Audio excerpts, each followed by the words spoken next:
கந்தன் முருகனை பற்றி பேசுவதற்கு வாயொன்று போதாது என்பதற்கிணங்க முருகன் சிவபெருமானை பூஜித்து சூரசம்ஹாரத்திற்கு அஸ்திரங்கள் பெற்ற திருப்புகழ் தலம். அது எங்க இருக்குன்னு பார்ப்போம். தஞ்சாவூர் மாவட்டம் கும்பகோணத்தில் இருந்து 8 கிலோமீட்டர் தொலைவில் அமைந்துள்ள தேவார வைப்புத்தலம் ஏரகரம் கந்தநாத சுவாமி திருக்கோவில். இறைவனின் திருநாமம் ஸ்கந்தநாதர், சங்கரநாதர். இறைவியின் திருநாமம் சங்கரநாயகி அம்மன்.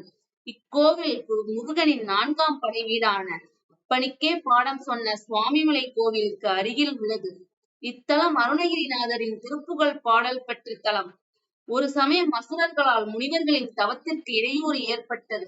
அப்போது சிவபெருமான் முருகனை அழைத்து முனிவர்களை காத்திடும்படி கூறியதோடு ஒரு அஸ்திரத்தையும் வழங்கி அதை செலுத்தும் இடத்தை அவருடைய அகமாக அமைத்துக் கொள்ளும்படி அருளியுள்ளார்.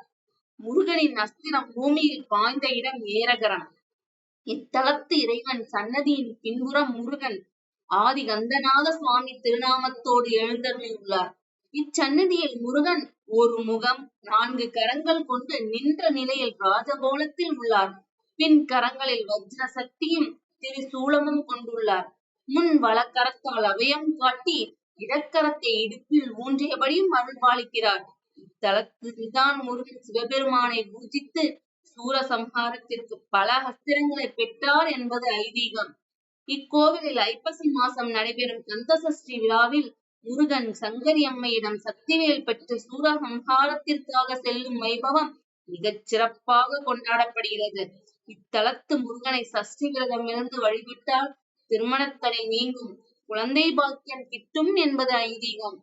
12ஆம் நூற்றாண்டைச் சேர்ந்த இத்தலம் சிவன் ஆலயமாக இருந்தாலும் கந்தனே பிரசித்தி பெற்றவராக திகழ்கிறார். அறுபடை வீடுகளில் 4வது படை வீடான சுவாமிமலைக்கு அருகில் அமைந்துள்ள இஸ்தலம் கச்சியப்ப சிவாச்சாரியார், நக்கீரர் மற்றும் அருணகிரிநாதர் ஆகியோர் தல சுப்பிரமணியரை பாடியுள்ளது தல சிறப்பாகும். குறையோடு பிறந்த குழந்தை செல்வங்கள் நலம் பெறவும், இழந்த சிறப்பு செல்வாக்குகளை மீண்டும் கிடைக்கப் பெறவும் நடைபெறும் செவ்வாய் வழிபாடு விசேஷமாகும். திரு ஏரகரம் கோவிலோட விசேஷங்கள் உங்களுக்கு பிடிச்சிருக்கும்னு நான் நம்புறேன். நன்றி.